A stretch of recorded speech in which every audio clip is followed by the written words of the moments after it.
अब आगे पढ़ेंगे केमिकल चेंज। कल पढ़ा थे फिजिकल चेंज और आज है केमिकल चेंज। अब केमिकल चेंज में होता क्या है? Chemical change the changes in which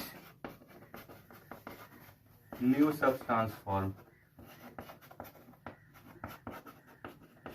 physical में क्या था कि नया सब्सटेंस फॉर्म नहीं करता था, लेकिन केमिकल में नया सब्सटेंस फॉर्म करेगा, यानी just like new substance form. उसके बाद change their chemical properties. New substance form और चेंज देयर केमिकल प्रॉपर्टीज, यानी केमिकल चेंज में क्या होगा कि नया सब्सटेंस फॉर्म होगा और उसके बाद वो अपना प्रॉपर्टी जो है, यानी जिस चीज से वो बना हुआ है वो कोई दूसरा चीज में बन जाएगा। जैसे एग्जांपल लेते हैं, first burning of paper. First example है बर्निंग ऑफ पेपर। जब हम पेपर को जलाते हैं तो पेपर को जलाने के बाद जनरली कोई भी चीज जब जलता है तो कौन सा गैस क्रिएट होता है? कार्बन डाइऑक्साइड गैस क्रिएट होता है। अब जो एस होता है कार्बन डाइऑक्साइड का, CO2 का जो एस होता है, वो फिर से दोबारा जो है वो अपने अपना जो पहले जो था उसमें वो कन्वर्ट नहीं हो सकता, यानी can not turn into their original properties, यानी ओरिजिनल सब्सटेंस। दैट इज, अगर पेपर को हम जला देंगे तो जलाने के बाद जो राख बनेगा वो राख से कभी भी जो है कि हम पेपर हम नहीं बना सकते हैं। यानी उस कंडीशन में क्या हुआ कि पहले पेपर था, जब उसको हम जलाएं तो क्या बना? राख बना, यानी राख बना तो नया सब्सटेंस फॉर्म हुआ। नया सब्सटेंस फॉर्म हुआ, इसके कारण ये आता है हमारा केमिकल चेंज में। उसी तरह burning of would, burning of would. उसके बाद कन्वर्ट मिल्क इनटू कर्ड। एक बार दूध से दही बनने के बाद फिर से हम दोबारा दही से हम दूध नहीं हम बना सकते हैं। तो ये सब जो चेंजेस होते हैं वो फिजिकल चेंजेस होते हैं, यानी जब नया सब्सटेंस कोई भी फॉर्मेशन होता है, चाहे किसी कारणवश जिस चेंजेस के कारण नया सब्सटेंस फॉर्म होता है, उसको हम बोलते हैं केमिकल चेंज। अब केमिकल चेंज में क्या प्रॉपर्टी है कि ये रिवर्सेबल भी हो सकता है, इरिवर्सेबल भी हो सकता है। ऐसा नहीं कि केमिकल है तो ये हमेशा रिवर्सेबल ही होगा, ये रिवर्सेबल नहीं होगा, ये रिवर्सेबल भी होता है। अब जैसे दिखाते हैं एग्जाम्पल में, एक एग्जाम्पल लेते हैं burning of candle.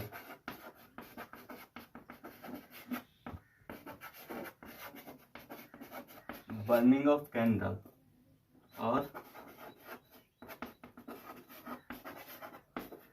Melting of wax. Burning of candle या फिर वैक्स या फिर मेल्टिंग ऑफ वैक्स।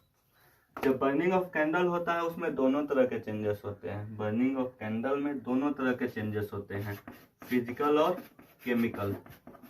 फिजिकल और केमिकल दोनों चेंजेस होते हैं। वो कैसे होते हैं बर्निंग ऑफ कैंडल में?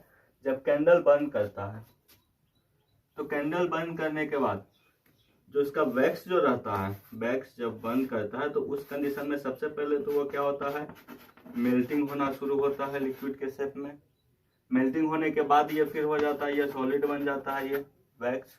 उसके साथ साथ जो जलता है, जो उसमें वैक्स जो रहता है, जो जलता है, जो बर्निंग ऑफ वैक्स, अब वो अगर चाहे तो वो दूसरे शेप में वो चेंज नहीं होगा। जो उससे CO2 का जो एस निकला, यानी CO2 जो निकला जलने के बाद, वो फिर से वो नया सब्सटेंस जो है वो फॉर्मेशन नहीं हो सकता। यानी जस्ट लाइक उसके बीच में क्या रहता है, कैंडल के बीच में, कैंडल के बीच में एक, जब हम जलाते हैं तो जलाने के बाद क्या रहता है, जैसे जनरली वैक्स, वैक्स क्या होता है, वैक्स देखते हो कि जो सील किया हुआ रहता है, कोई भी चीज पेपर वगैरह जो सील होता है वो वैक्स से ही सील होता है। जब उसको जलाते हैं तो जलाने के बाद क्या होता है, जलाने के बाद उससे काला कलर का धुआं निकलता है, और वो धुआं क्या होता है, वो धुआं कार्बन डाइऑक्साइड होता है। यानी इस कंडीशन में वो क्या है, चेंज हो रहा है, तो इसलिए उस कंडीशन में वो केमिकल चेंज हुआ। लेकिन वही फिर से वही एस जो है, यानी वही जो वैक्स जो है वो फिर से वो अपने शेप में आ जाता है। तो इस कंडीशन में वो कब आता है, जब जलने के बाद जब उसका नीचे जब गिरता है, जैसे कैंडल है तो उसका लिक्विड बनकर जब नीचे गिरता है तो उस कंडीशन में वो फिर से अपने शेप में आ जाता है, सॉलिड के शेप में। इस कारण से बर्निंग ऑफ कैंडल और मेल्टिंग ऑफ वैक्स, ये दोनों जो है फिजिकल और केमिकल चेंज दोनों है। तो ये तो पता है जब फिजिकल केमिकल चेंज दोनों है तो एक रिवर्सेबल भी होगा, क्योंकि जितने भी फिजिकल चेंज होते हैं वो सब रिवर्सेबल चेंज होते हैं। रिवर्सेबल मतलब फिर से वही चीज बन जाना, फिर से हम उस चीज में हम कन्वर्ट होते कर सकते हैं। यानी जितने भी फिजिकल चेंज होते हैं वो इरिवर्सेबल होते हैं, जितने भी फिजिकल चेंज होते हैं वो इरिवर्सेबल चेंज होते हैं। पूछा जाएगा क्वेश्चन में कि ऐसा कौन सा है जिसमें फिजिकल और केमिकल चेंज दोनों होता है, तो burning of candle, burning of wax, इसमें फिजिकल और केमिकल चेंज दोनों होता है। क्योंकि एक तरफ मेल्टिंग हुआ जलने से, दूसरे तरफ जो है कि उससे कार्बन डाइऑक्साइड क्रिएट हुआ, नया सब्सटेंस फॉर्म हुआ, तो इसलिए वो दोनों जो है फिजिकल और केमिकल दोनों चेंजेस होता है। और फिजिकल चेंज हमेशा रिवर्सेबल होता है, तो फिजिकल चेंज हमेशा रिवर्सेबल होता है, फिजिकल चेंज हमेशा रिवर्सेबल होता है, जबकि केमिकल चेंज वो लगभग इन मैक्सिमम कंडीशन, ये नहीं कि टोटल, मैक्सिमम कंडीशन में वो इरिवर्सेबल नहीं होता है।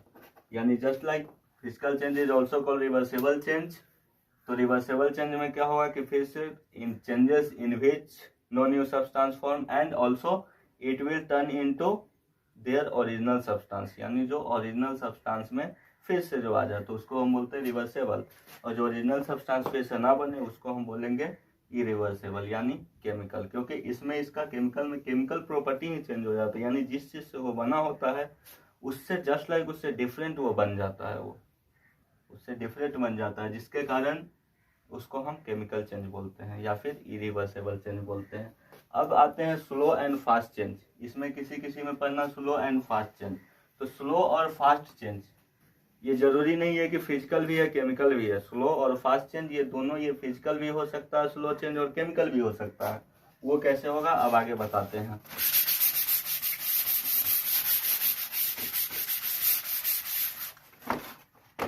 अब सबसे पहले लेते हैं स्लो चेंज का। स्लो चेंज यानी changes in which changes of substance in long time duration, यानी लंबे समय तक, लंबे समय के बाद चेंज हो, यानी लंबे समय कहने का मतलब तुरंत वो चेंजेस न हो। जैसे एग्जांपल में रस्टिंग ऑफ आयरन, जब रस्टिंग कैसे होता है, यानी आयरन में जंग कैसे लगता है, जब वो ऑक्सीजन के संपर्क में और मॉइस्चराइजर के संपर्क में मॉइस्चराइज जब होता है तो उस कंडीशन में उसका जो ऑक्साइड जो होता है वो जम जाता है आयरन के ऊपर, जिसको हम रस्ट बोलते हैं। यानी रस्टिंग ऑफ आयरन क्या होता है, ये धीरे धीरे होता है, कोई भी लोहा में जंग लगता है तो ये धीरे धीरे होता है। तो ये सब हो गया हमारा स्लो चेंज। वही फास्ट चेंज जो तुरंत चेंज हो, जैसे एग्जांपल में फास्ट चेंज क्या हुआ, इवेपोरेशन। यहाँ पे फिजिकल भी है केमिकल भी है। इवेपोरेशन क्या है, ये एक फिजिकल चेंज है, इवेपोरेशन एक फिजिकल चेंज है। और अगर इवेपोरेशन में क्या होता है, जब हम पानी को हीट करते हैं तो हीट होने के बाद वो वाटर वेपर में फॉर्मेशन होता है, यानी गैस के में फॉर्मेशन होता है, तो उसको हम बोलते हैं इवेपोरेशन। अब इस कंडीशन में ये फिजिकल चेंज भी है, उसके साथ साथ फास्ट चेंज है। फास्ट चेंज कैसे है, क्योंकि जैसे ही 100 डिग्री पे रखेंगे वो तुरंत वो बहुत जल्दी वो अपना दूसरे फॉर्म में चला जाएगा, यानी वो फास्ट चेंज हो जाएगा। इवेपोरेशन जो होता है वो फास्ट चेंज होता है। तो इसीलिए स्लो और फास्ट चेंज फिजिकल में भी हो सकता है स्लो चेंज, केमिकल में भी स्लो चेंज हो सकता है, यानी slow and fast change, slow and fast change exist in physical change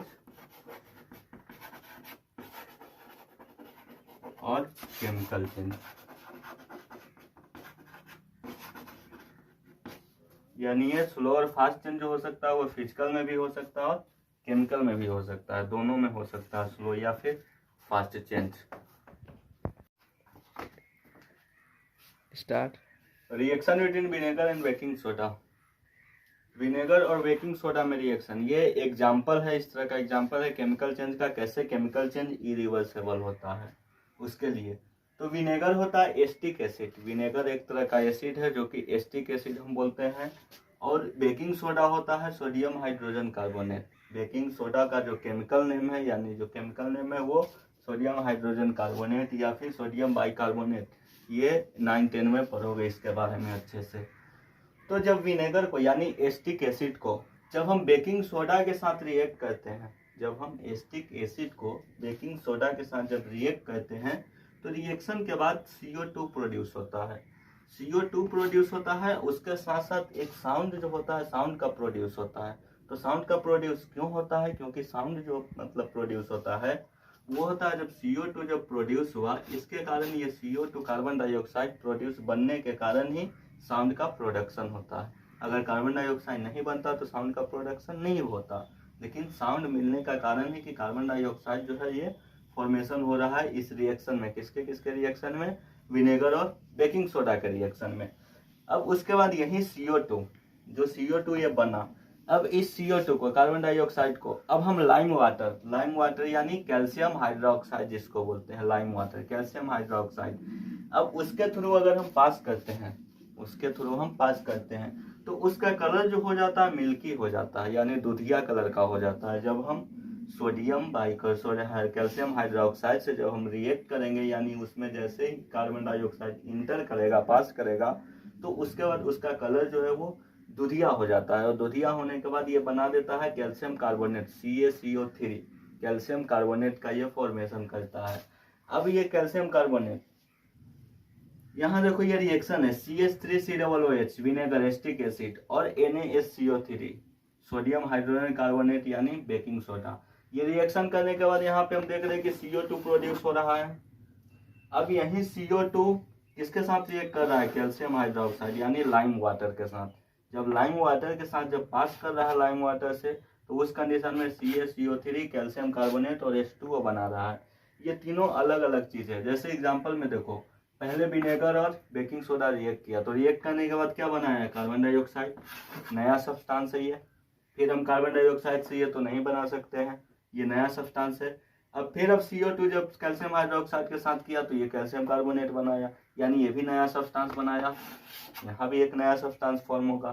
तो यानी कहने का मतलब है कि इस सब्सटेंस को हम फिर से हम ओरिजिनल में हम नहीं ला सकते हैं, यानी फिर से हम विनेगर और बेकिंग सोडा में हम नहीं ला सकते हैं, कभी भी नहीं। तो इस कारण से होता है कि केमिकल चेंज जो होता है वो इरिवर्सेबल होता है। यही कारण होता है कि केमिकल चेंज जो ये रिएक्शन है क्या इरिवर्सेबल है, यानी फिर से ये अपने जो ओरिजिनल जो सब्सटेंस है उसमें फॉर्मेशन नहीं हो सकता, यानी विनेगर और बेकिंग सोडा इससे नहीं बन सकता। क्योंकि यहाँ पे फर्स्ट बार रिएक्शन किया तो कार्बन डाइऑक्साइड बना, नया सब्सटेंस फॉर्म हुआ, क्योंकि इस रिएक्शन में तो कहीं भी कार्बन डाइऑक्साइड का नाम नहीं है विनेगर और बेकिंग सोडा में। लेकिन जब एक साथ आया तो कार्बन डाइऑक्साइड प्रोड्यूस किया और साउंड प्रोड्यूस किया, ये नया चीज है तो नया चीज बना। उसके बाद यही कार्बन डाइऑक्साइड अगर इसमें आया कैल्शियम हाइड्रोक्साइड के साथ यानी लाइम वाटर के साथ अगर पास कर रहा है, तो उस कंडीशन में उसका जो कलर जो होगा वो मिल्की हो जाएगा, यानी दूधिया कलर का हो जाएगा। और दूधिया कलर होने के बाद एक और चेंज हो गया इसमें, क्योंकि उसका कलर तो लाइम वाटर का दूधिया हो गया, यानी एक और चेंज हो गया। अब इस चेंजेस को हम फिर से दोबारा इसमें तो ला नहीं सकते हैं विनेगर और एसिटिक एसिड में।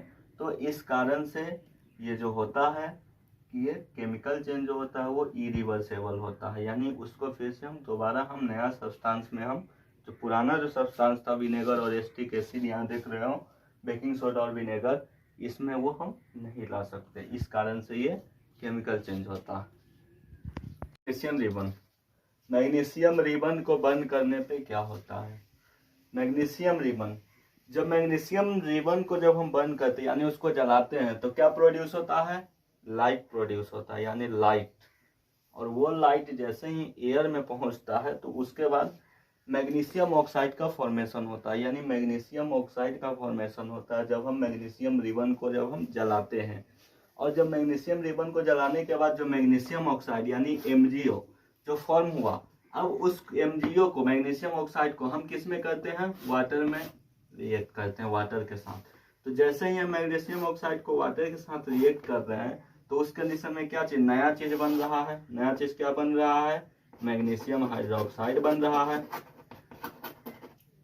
नया चीज जो बन रहा है हमारा मैग्नीशियम हाइड्रोक्साइड बन रहा है। यानी जब मैग्नीशियम को हम किसके साथ किए? ऑक्सीजन के साथ, यानी जलाए, तो जलाने में ऑक्सीजन तो चाहिए ही, तो मैग्नीशियम जब ऑक्सीजन के जब जला तो जलने के बाद क्या फॉर्मेशन हुआ, MgO, मैग्नीशियम ऑक्साइड, MgO यानी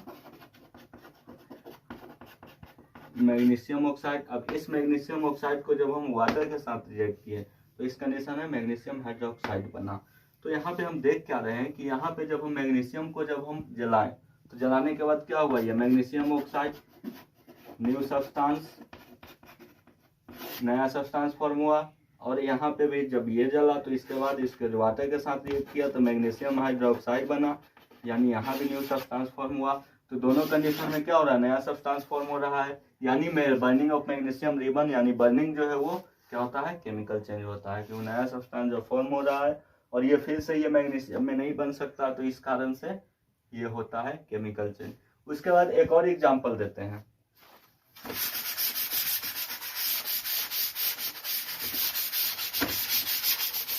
एक और एग्जांपल देते हैं, reaction of copper sulphate and iron. Copper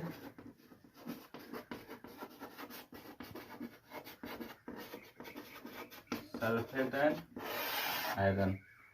अब कॉपर सल्फेट का होता है फॉर्मूला CuSO4, आयरन Fe, बनाता क्या है, FeSO4 प्लस Cu। यानी जब कॉपर सल्फेट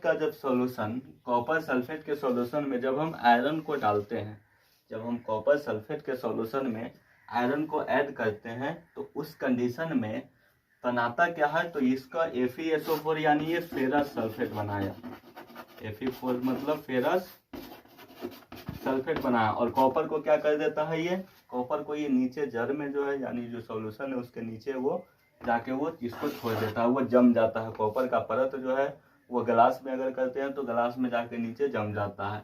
तो यहाँ पे देख रहे हैं, तो यहाँ पे कॉपर सल्फेट एक साथ था, लेकिन यहाँ पे क्या हो गया, यहाँ पे अलग हो गया, यानी अलग हो गया तो ये फेरस सल्फेट बना दिया, यानी नया सब्सटेंस फॉर्म हुआ। तो इस कारण से ये हुई होगा केमिकल चेंज, यानी नया सब्सटेंस फॉर्म हुआ तो जिस कारण से ये केमिकल चेंज हो गया। उसके साथ साथ एक simple example, rusting of iron. Rusting of iron, iron जब रस्ट कब होता है, आयरन जंग कब लगता है, जब ये ऑक्सीजन के साथ यानी खुला में रहता है और उसके साथ साथ मॉइस्चराइज जो होता है, यानी नमी जो होता है, मॉइस्चराइजिंग के कारण ये क्या बना देता है, फेरस ऑक्साइड।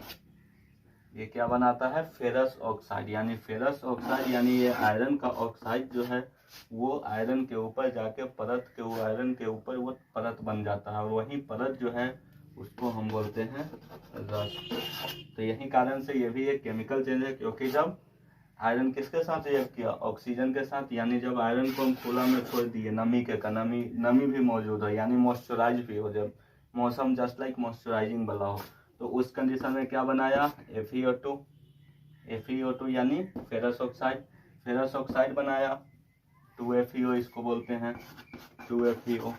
जब फेरस ऑक्साइड बनाया तो फेरस ऑक्साइड क्या नया सब्सटेंस है, तो नया सब्सटेंस है यानी क्या हो गया, ये केमिकल चेंज हो गया।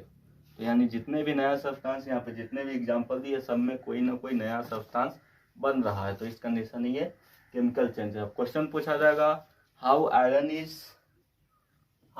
इज रस्ट, यानी कैसे आयरन रस्ट होता है, तो उस कंडीशन में लिखना क्या, व्हेन आयरन रिएक्ट विथ क्या, ऑक्सीजन, यानी oxygen air, when iron react with air and moisturiser, यानी मॉइस्चराइज नमी से, तो then it will get FeO, 2FeO यानी ferrous oxide, and that is ferrous oxide is called rust.